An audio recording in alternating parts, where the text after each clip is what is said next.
plaît, dire votre numéro d'équipe à la caméra. E22. Vous avez 15 minutes pour la présentation. Je vous montrerai le temps restant à l'aide de cartons aux 7, 4 et 2 minutes, ainsi qu'aux 30 secondes restantes. Je ferai le décompte des 10 dernières secondes avec mes doigts et j'afficherai un carton indiquant la fin de votre présentation. Une période de questions d'une durée de 5 minutes chronométrée suivra après les 5 minutes.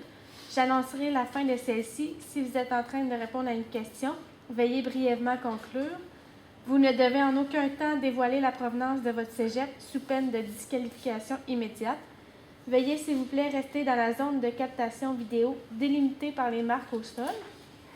À tous les observateurs, le silence vous sera demandé tout au long de la présentation et de la période de questions. Si vous désirez applaudir, vous devrez attendre la fin de la période de questions. Vous ne devez en aucun temps dévoiler la provenance de l'équipe qui présente.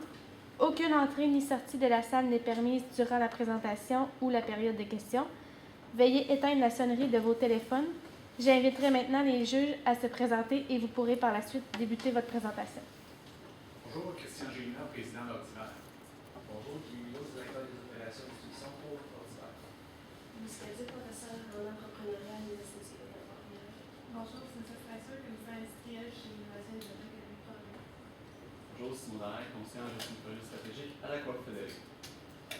Bonjour, je nous présente. Nous sommes la firme 3G, représentée des partenaires et associés Arnaud Gagnon, Anthony Gervais ainsi que moi-même, Gabriel Grenon. Je vais prendre un petit moment pour vous remercier de vous être déplacés pour venir écouter ce qu'on avait à vous présenter aujourd'hui.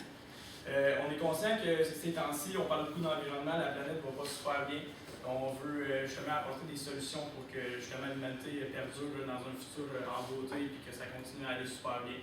Donc, on est conscient aussi que les déchets électroniques, c'est un fléau pour la planète. C'est pire que des voitures qui produisent du monoxyde de carbone à tous les jours. C'est environ 1000 fois plus, ça n'a aucun sens. Donc, je voudrais que tu changes la diapositive, s'il te plaît. Pour la question, en fait, est-ce que c'est le bon timing pour justement implanter un bon réseau de recyclage des matériaux électroniques? Selon nous, c'est 100% le meilleur timing parce que justement, les jeunes sont soucieux de l'environnement. Si on veut prendre de ligne dans le marché, justement, c'est le bon moment de s'implanter avant que les autres le fassent. Donc, pour le plan de la présentation, on va commencer par faire les forces faiblesses, opportunités, menaces de l'entreprise, justement, pour voir c'est quoi vos lacunes qui pourraient justement être sur le marché en ce moment. La concurrence, voir qu'est-ce qu'on peut faire pour prendre le devant avant eux. Les problèmes, on va vous apporter des solutions justement de ce que nous, on a ciblé en fait. Le plan de match qui est plus à court terme, donc on va regarder pour des semaines, des mois, plus à long terme, sur quelques années, qu'est-ce qu'on peut faire justement pour être le leader du marché puis prendre de l'ampleur. Et le contrôle qu'on va pouvoir apporter à ces solutions-là. Puis en conclusion, on va vous rappeler tout le petit résumé de ce qu'on va avoir regardé ensemble. Pour ce qui est des FFOM, pour les forces et faiblesses, on va passer rapidement parce que vous êtes déjà conscient des forces et faiblesses de votre entreprise. Donc on va y aller brièvement. On trouve ça déjà intéressant que vous ayez un entrepôt et de la main-d'œuvre. Ça va éviter des coûts supplémentaires qui avaient pu être engendrés par l'achat, exemple, d'entrepôt. La compensation monétaire, vous êtes les seuls qui le font comparativement à vos concurrents. Ça, on trouve ça vraiment intéressant.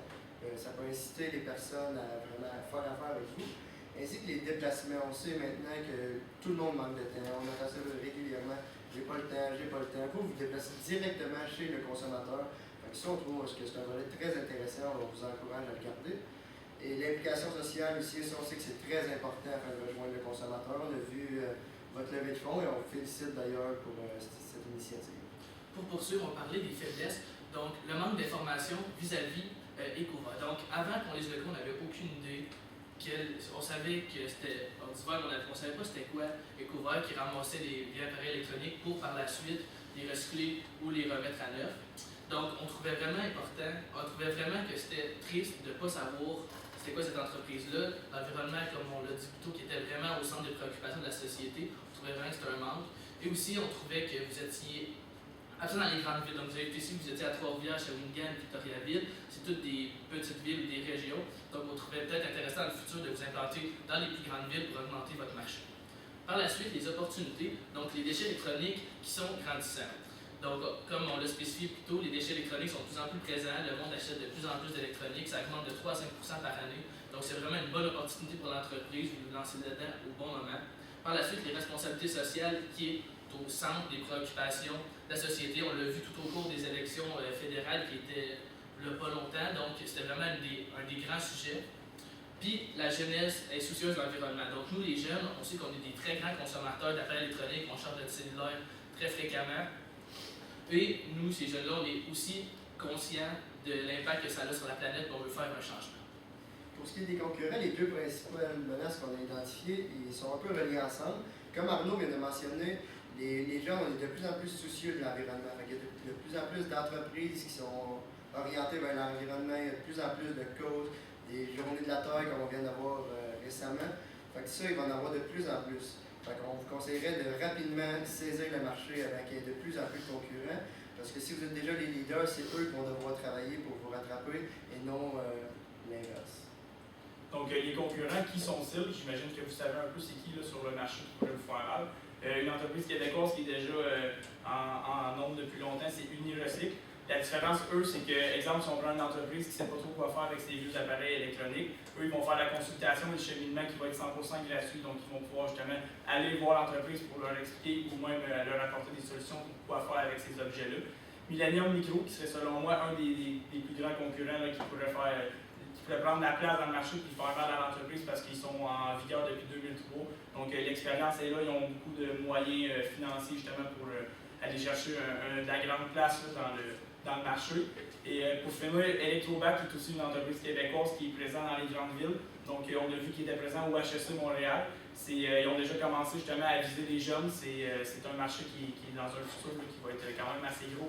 Et le fait qu'ils soient dans les grandes villes aussi, ils ont un très gros marché. Puis justement, comme je disais, là, dans les universités, c'est une possibilité d'augmenter, d'aller atteindre un grand nombre de personnes. Pour ce qui est des problèmes principaux, et on vous l'a un peu mentionné tantôt Arnaud, on est jeune, on ne le connaît pas, l'entreprise. On aimerait vraiment ça, augmenter la publicité. On trouve que c'est un gros problème présentement. Les personnes ne sont pas au courant. Il faudrait vraiment maintenir les personnes au courant parce que c'est vraiment une belle entreprise qui gagne beaucoup, qui gagnerait beaucoup à se faire connaître. On a ciblé qu'il manquait de publicité, il y a un manque de visibilité aussi. Genre dans les cégeps, on ne le voit pas, on ne sait pas sont où les points de dépôt. Il faut vraiment faire des recherches si on veut le savoir. On trouverait ça plus intéressant si on pouvait en apprendre davantage. Donc, face à ces problèmes-là, on est venu avec 3 grandes solutions. La première est des créations de partenariats. Ce qu'on veut dire par création de partenariat, on veut dire aller voir des entreprises locales ou des cégeps, universités, pour faire des partenariats avec eux. Donc, ces entreprises-là vont se fournir leur ordinateur chez Ordivert. Quand les ordinateurs ont un problème, ils sont désuets, ils ne fonctionnent plus, ils vous les ramènent à Ecovert pour que vous puissiez les réparer, les recycler ou même les remettre à neuf. Par la suite, on propose une campagne publicitaire pour faire connaître auprès des jeunes, plus au niveau Facebook, Instagram, et aussi des plus vieux qui ne savent pas quoi faire avec leur appareil, qui est plus radio, journaux, télévision. Et aussi, s'allier au mouvement vert. Donc, on a vu la journée verte, puis il y a de plus en plus de journées ou de mouvements comme ça qui se créent. Donc, Ecovert pourrait s'allier avec eux, avoir un kiosque sur place pour récolter les ordi ou les appareils électroniques des gens qui vont là. Donc, ces personnes-là, en même temps de manifester pour la planète, pourraient faire vraiment une marque et faire un changement dans leurs habitudes et porter leur ordi ou leur appareil pour qu'ils se fassent renouveler ou récupérer. Donc, si on lance des solutions demain matin, c'est quoi le plan de match? En fait, comme disait Arnaud, le lancement des campagnes publicitaires, on va viser, oui, les personnes plus âgées parce qu'ils ne savent pas nécessairement quoi faire avec leurs vieux appareils électroniques, mais aussi les médias sociaux, qui serait une lacune en ce moment là, justement pour aller chercher des jeunes. Aussi s'établir dans les établissements scolaires justement parce qu'en ce moment il faut vraiment aller viser les jeunes, c'est le futur, c'est eux qui sont soucieux de l'environnement, puis c'est eux qui vont plus apporter le changement envers ça. La création de partenariats, où ce qu'on voulait amener avec ça, c'est justement aller voir les universités. Lorsqu'ils veulent faire un roulement là, de leur appareil électronique, exemple, ils veulent changer complètement un laboratoire informatique.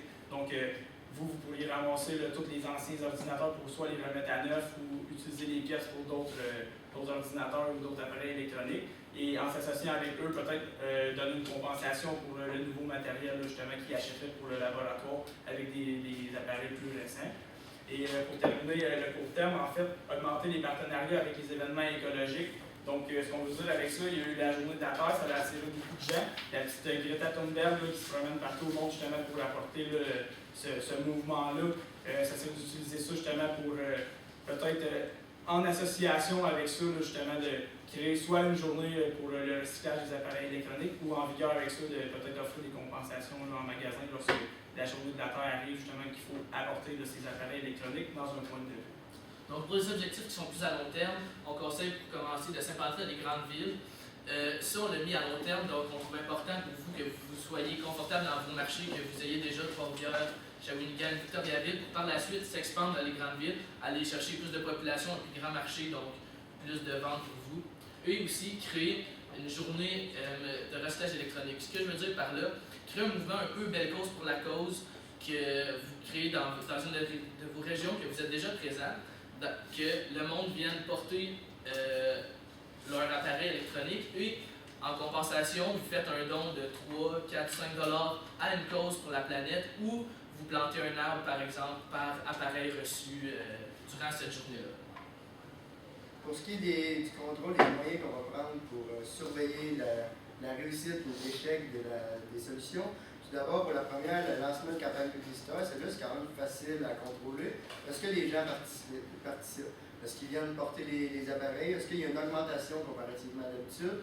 Puis pour les médias sociaux aussi, est-ce que vous avez gagné des abonnés? Est-ce que votre site web a gagné plus de visites qu'auparavant? Fait que ça, c'est quand même des éléments qui sont facilement identifiables, que vous pourrez facilement contrôler à court et à moyen terme aussi. Et avec la création des partenariats, encore là, ça va être voir si les entreprises participent. Est-ce que les employés s'impliquent ou ça ne donne rien? Fait que, encore là, si on voit la réussite, on peut l'implanter dans d'autres entreprises, dans d'autres écoles, etc.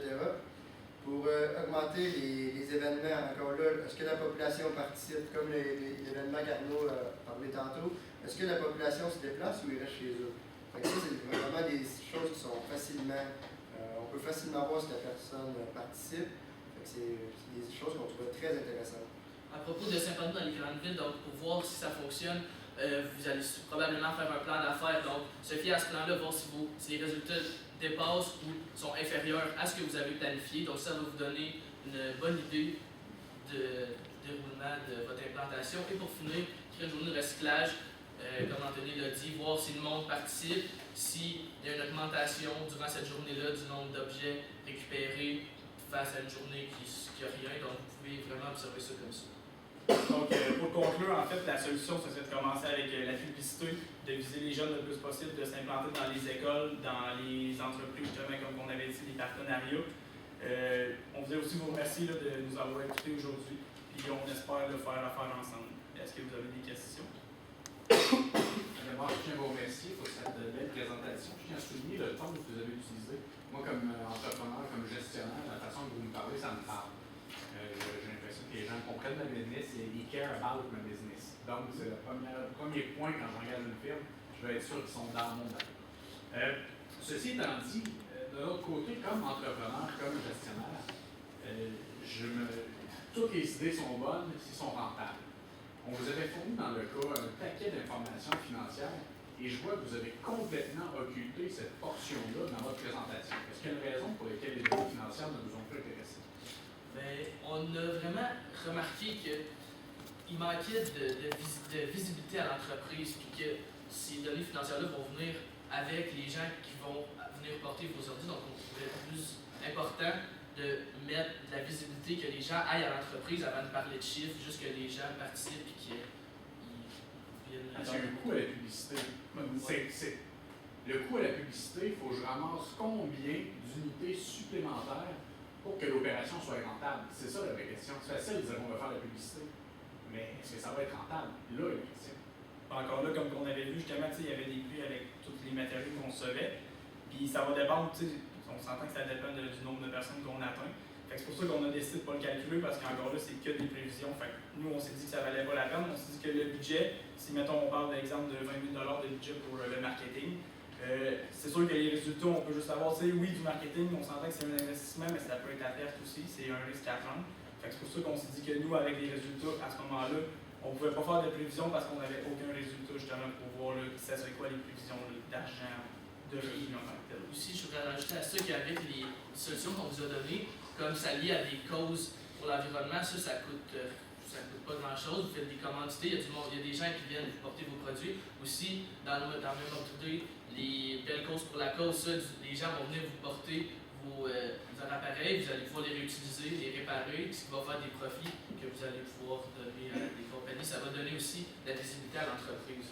Pour ça, il faut plus voir ça comme une levée de fonds. Par exemple, s'allier avec des causes comme ça, ce qui va grandement augmenter la notoriété qui est présentement pas assez suffisante dans notre avis. De mon côté, très belle présentation, pour ça. Vous avez parlé qu'on offrait une compensation monétaire comme était les seuls. Vous avez soulevé le point. Par contre, on parle justement comme solution de faire du marketing. Vous ne mentionnez pas mal toutes les entreprises font déjà du marketing. Il y a déjà beaucoup de publicité en lien avec, entre autres, les circulaires. Comment que Hors d'hiver ou Écouvage pourrait vraiment faire quand même du stage qui se différencierait des autres?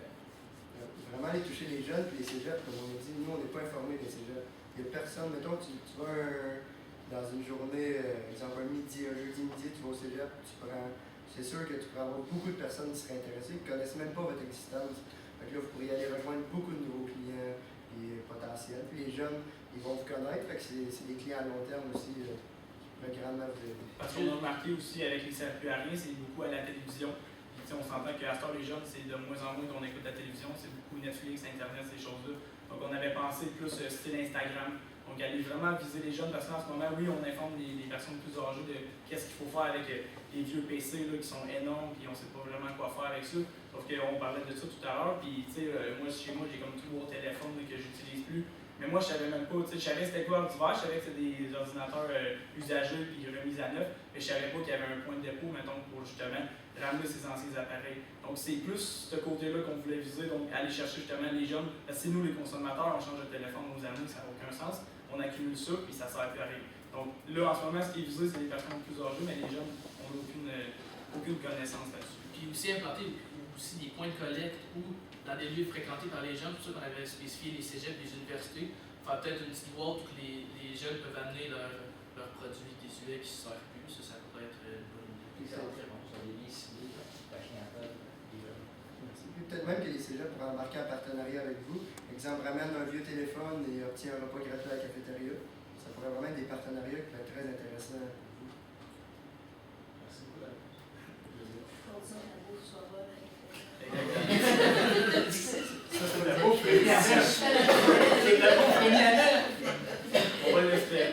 Rapidement, j'aimerais vous entendre parce que j'aime beaucoup l'idée de créer une journée de recyclage électronique. Mais à la lecture du code, je l'ai écrit, quoi. Si je me souviens bien, à l'écriture du code, on mentionnait déjà qu'il y a des organismes qui le font, des activités de levée de fonds. Vous, là, vous voyez ça comment autrement? C'est pas l'originalité de ça? Là? Mais ça serait vraiment une journée spécifique dans l'année, exemple le 4 juillet, que le monde vienne porter leur ordi. Vous pouvez même donner le résultat d'objets que vous avez reçus. Et par la suite, mettons, ça c'est à la discrétion de l'entreprise, planter des arbres pour le nombre d'objets reçus ou donner de l'argent à des compagnies, des organismes. Fin de la période des questions. Tu peux continuer, mais fin de la période. Ça, on trouve qu'il n'y a pas vraiment. Oui, il y a des organismes qui font ça, mais ils ne redonnent pas par la suite. Merci. Merci beaucoup. Merci.